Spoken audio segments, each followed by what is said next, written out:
La BICIS, Banque internationale pour le commerce et l'industrie du Sénégal. La BICIS, la banque d'un monde qui change, vous offre le journal de l'économie.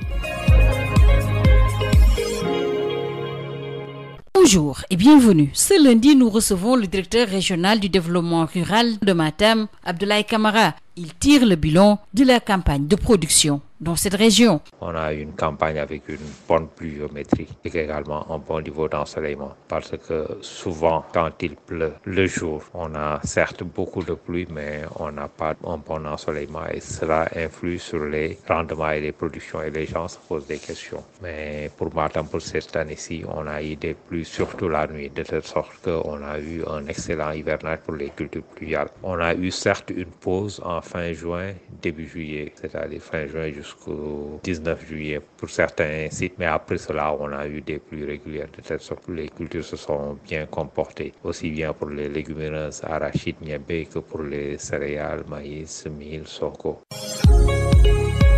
Pour ce qui est des récoltes, c'est peut-être prématuré de parler de record parce que les enquêtes agricoles et les évaluations des rendements sont en cours. Donc, il serait inopportun de parler de rendement parce que ce serait juste faire des projections, mais on ne pourra pas donner les chiffres exacts. Ce qu'on peut dire, c'est que le comportement des cultures qu'on a eu augure de bons rendements, de rendements supérieurs certainement à ceux de l'année dernière. Pour ce qui est des cultures irriguées, principalement de le riz, là aussi, on a un bon hivernage. On est sur des superficies emblavées qui tournent autour de 6000 hectares et les premiers semis sont déjà à maturité. D'ici une semaine, 10 jours sans doute, les gens vont procéder aux récoltes. Maintenant, on a eu à ce niveau-là des semis échelonnés, de telle sorte qu'il y a des cultures qui sont encore au stade début épuisant ou bien à des stades inférieurs à ce stade-là. Mais globalement, c'est une satisfaction qu'on a de cet hivernage-là.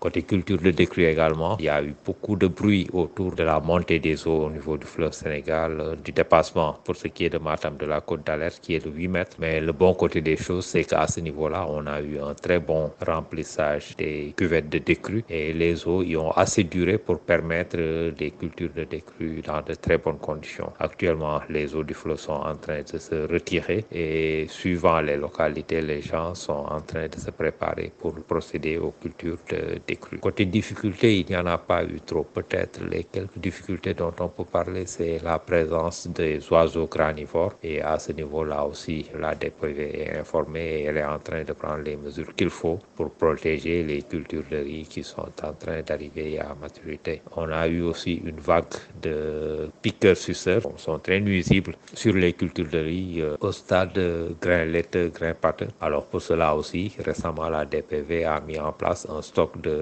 produits phytosanitaires dans la région avec lequel les producteurs pourront être appuyés pour faire face à cette présence des piqueurs-suceurs. Merci Abdoulaye Camara. Je rappelle qu'il est le directeur régional du développement rural de Matam. C'en est tout. Merci de votre fidélité. La BICIS, Banque internationale pour le commerce et l'industrie du Sénégal. La BICIS, la banque d'un monde qui change, vous a offert le journal de l'économie.